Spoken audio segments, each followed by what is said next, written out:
అరుణాం కరుణాతరంగితాక్షీం ధృతభాసాంకుశపుష్పబాణచాపాం అణిమాయభిరావృతాం మయూఖైరహమిత్యేవ విభావయే భవానీం.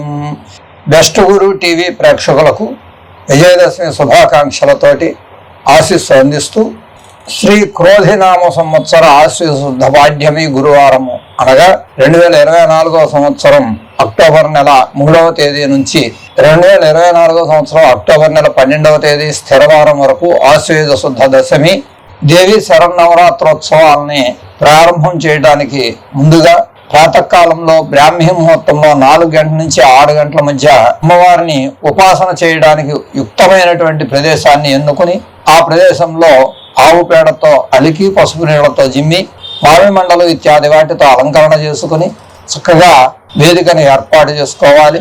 ఆ వేదిక దగ్గర ముందుగా గణపతి పూజ, ఆ తదుపరి పుణ్యాహవచనం చేసుకుని ఆ తదుపరి ఆ దేవి ఆరాధన నిమిత్తమై కలశ స్థాపన చేయాలి. ఆ కలశ స్థాపన అనంతరం అమ్మవారి యొక్క ప్రతిమను ఏర్పాటు చేసుకుని ఆ ప్రతిమకు యథాశక్తిగా ఈ 10 రోజుల పాటు కూడా అలంకారాది శోభితవరాలైనటువంటి అమ్మవారిని ఉద్దేశిస్తూ ఏ రోజు ఏ అలంకారం ఉన్నదో ఆ అలంకార దేవతని ఆరాధన చేసుకుని ఆవాహన చేసుకుని ఆ అమ్మవారి యొక్క అష్టోత్తరము అమ్మవారికి సంబంధించిన విశేషమైన స్తోత్రాన్ని చేయడం మంచిది.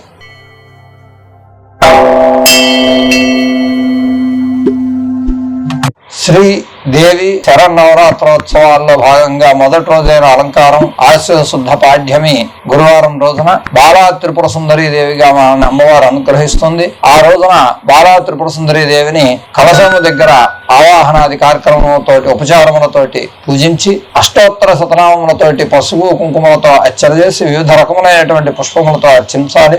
బాలా కవచం అనే స్తోత్రం చేసుకుంటూ ఉండాలి. ఈ బాలా కవచం అనేది ఆ యొక్క ఉపాసకుని యొక్క దేహ రక్షణ ఆత్మరక్షణ నిమిత్తమై చేసుకునేటువంటిది. ఈ యొక్క అమ్మవారి యొక్క అనుగ్రహం చేత ఆ శరీరం అంతా కూడా రక్షణగా ఉండబడి ఆ అమ్మవారి మీద దృష్టి కేంద్రీకరించడానికి ఉపయోగపడుతుంది ఈ బాలా కవచం.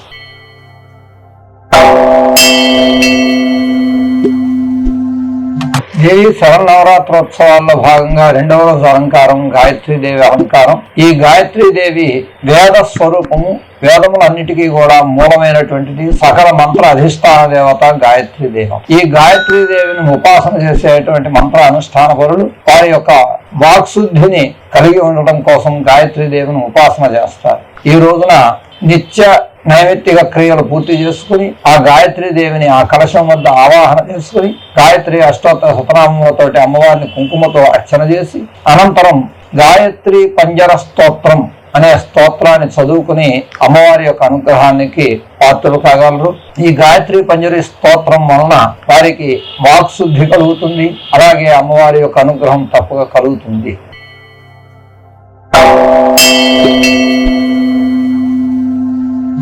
దేవి శరన్నవరాత్రోత్సవాల్లో భాగంగా 3వ రోజైన అలంకారం శ్రీ అన్నపూర్ణాదేవి అలంకారం. అమ్మవారు ఈ రోజున అన్నపూర్ణగా భక్తులను అనుగ్రహిస్తుంది.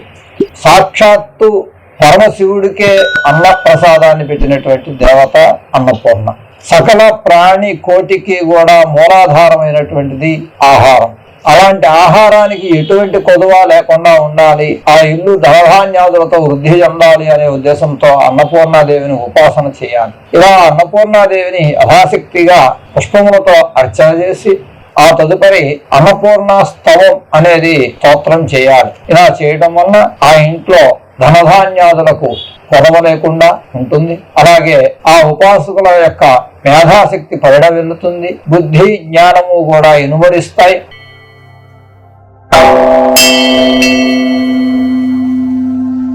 దేవి శరన్నవరాత్రోత్సవాల్లో భాగంగా 4వ రోజైనటువంటి అలంకారం శ్రీ లలితా త్రిపుర సుందరీ దేవి.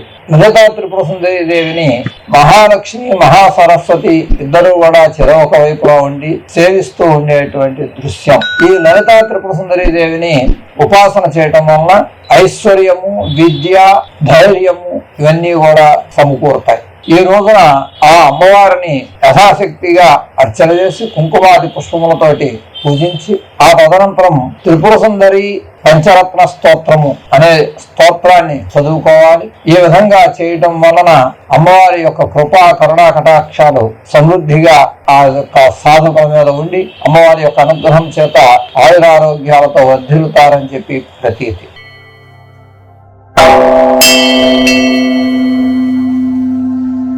దేవి శరన్నవరాత్రోత్సవాల్లో భాగంగా 5వ రోజు అలంకారం మహాచండీ దేవి అలంకారం. ఈ మహాచండీ అమ్మవారు చండముండాసుర సంహారం, చండు ముండు అనే రాక్షసులను సంహరించి చండీదేవిగా అవతరించినటువంటి స్వరూపం మహాచండి. ఈ మహాచండిని ఎర్రటి పూలతోటి అర్చన చేసి కుంకుమతోటి అమ్మవారిని అర్చన చేయాలి. ఆ తదనంతరం దేవి కవచం అనేటువంటి స్తోత్రాన్ని చదువుకోవాలి. ఈ విధంగా చేయడం వలన శత్రుపీడ తొలగి సర్వగ్రహాలు కూడా మంచి శుభవీక్షణతో వీరిని చూస్తూ ఉంటారు. ఏ సాధకుడైతే ఈ చండీ ఉపాసన చేస్తారో వారికి నవగ్రహ పీడలు తొలగుతాయి, శత్రుబాధలు నిర్మూలన అవుతాయి. ఆ అమ్మవారి యొక్క అనుగ్రహం తప్పక కలుగుతుంది.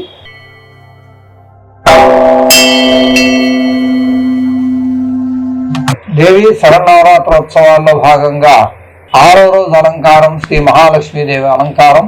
మహాలక్ష్మీదేవి సత్వగుణానికి ప్రతీక, సర్వమంగళ. ఈమె 2 చేతులలోనూ 2 కమలను ధరించి అభయ వరదాలతోటి భక్తులను అనుగ్రహిస్తుంది. ఈ మహాలక్ష్మీదేవిని ఉపాసన చేయడం వలన సకల అష్ట ఐశ్వర్యములు కలుగుతాయి, దారిద్ర్య బాధలు తొలగుతాయి. సాక్షాత్తు శంకరాచార్యుల వారు దారిద్ర్య బాధను తొలగటానికి ఈమెని కనకధారా స్తవం చేసి ఆ అమ్మవారిని అనుగ్రహాన్ని పొందారు. ఆ విధంగా ఎవరైతే సాధకులు ఈ అమ్మవారిని ఆరాధన చేయదలుచుకున్నారో వారు ఆ మహాలక్ష్మీదేవి అలంకారం రోజున ప్రాతకాలంలో ఎర్రటి పూలతోటి అమ్మవారిని అర్చించి సేవించి ఆ అమ్మవారి యొక్క ప్రీతిగా కనకధారా స్తోత్రం చదవాలి. అలాగే శ్రీ లక్ష్మీ గద్య అనేది ఉంటుంది. ఆ శ్రీ లక్ష్మీ గద్యని స్తోత్రం చేయడం వలన వారికి సకల శుభాలు జరుగుతాయి. సర్వమంగళ ప్రదాయిని అయినటువంటి ఆ మహాలక్ష్మీదేవిని ఉపాసన చేయటం వలన స్త్రీలందరూ కూడా సువాసనులుగా వర్ధిల్లుతారు.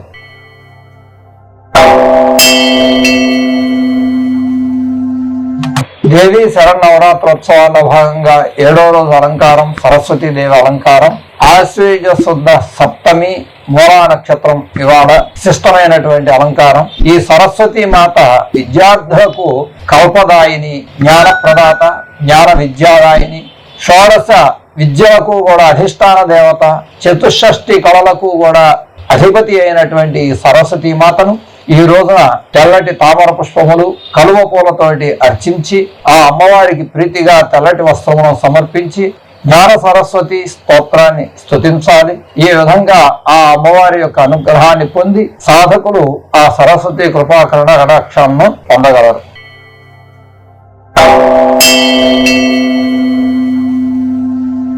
దేవి శరన్నవరాత్రోత్సవాల్లో భాగంగా 8వ రోజు అలంకారం శ్రీ దుర్గాదేవి.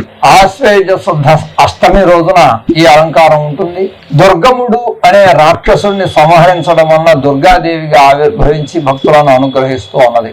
ఎర్రటి పుష్పములతోటి అర్చించి పూజించాలి. యథావిధిగా కుంకుమతోటి అమ్మవారిని ప్రీతి కలుగజేసి ఖడ్గమాల స్తోత్రాన్ని స్తుతించి ఆ అమ్మవారి యొక్క ప్రీతిని పొందగలరు. ఈ దుర్గాదేవిని ఈ రోజున ఎవరైతే ఉపాసన చేస్తారో వారికి సకల శత్రువుల నుంచి కూడా విముక్తి కలిగి నీటి బాధలు తొలగుతాయి. అనేక రకములైనటువంటి సమస్యలలో ఉన్నటువంటి వారు ఈ దుర్గాదేవిని కనుక ఉపాసన చేసినట్లయితే వారి యొక్క బాధలన్నీ తొలగిపోయి మంచి జీవితాన్ని అనుభవించగలరని చెప్పి ఈ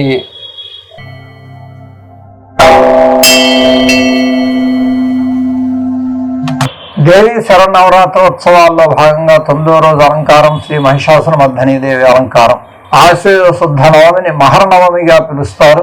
ఈ మహర్నవమి రోజున మహిషుడు అనే రాక్షసుని సంహరించడం చేత మహిషాసురమర్ధినీ దేవిగా ఆవిర్భవించినది. దుష్ట శిక్షణ, శిష్ట రక్షణ నిమిత్తమై ఆవిర్భవించినటువంటి ఈ అలంకారం మహిషాసురమర్ధినిగా ఉన్నది. ఈ రోజున ఆ అమ్మవారిని సకల విధములైనటువంటి పుష్పములతోటి అర్చించి అమ్మవారి ప్రీతిగా దేవి ఖడ్గమాల అనే స్తోత్రాన్ని చదవాలి. ఈ దేవి ఖడ్గమాల సాధకులకు అనేక రకమైనటువంటి సమస్యల నుంచి కూడా విముక్తి కలుగజేసి సకల శత్రు బాధలను అలాగే శత్రు నిర్మూలనార్థమై చదవబడేటువంటి ఈ దేవి ఖడ్గమాల ఎంతో ఉపయుక్తమైనటువంటి స్తోత్రం. ఈ రోజున ఆ అమ్మవారి ప్రీతిగా దేవి ఖడ్గమాలని స్తుతించండి, అమ్మవారి యొక్క అనుగ్రహాన్ని పొందండి.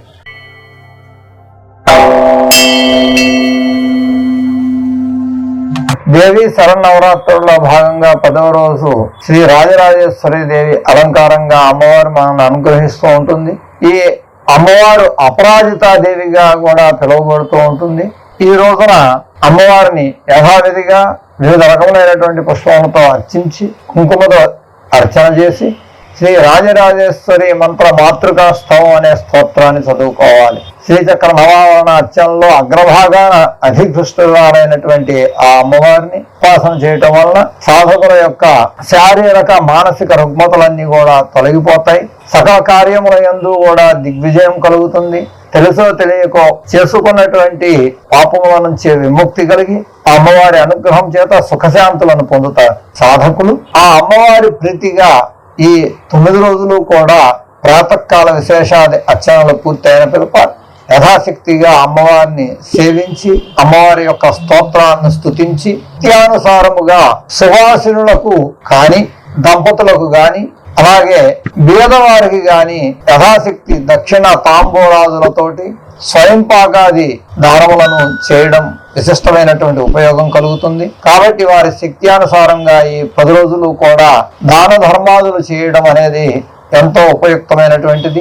దేవి శరన్నవరాత్రుల్లో మొదటి రోజున కలశ స్థాపన చేసినటువంటి సాధకులు చివరి రోజు అయినటువంటి 10వ రోజున విజయదశమి పర్వదినంలో ప్రాతకాలాది కార్యక్రమాలు పూర్తయిన పిదప అమ్మవారిని యథావిధిగా అర్చన సేవించిన పిదప అమ్మవారిని ఉద్వాసన కార్యక్రమం చేయాలి. ఈ యొక్క కార్యక్రమం మధ్యాహ్నం 12 గంటలలోపు చేయడం ఉత్తమమైనటువంటి మార్గము.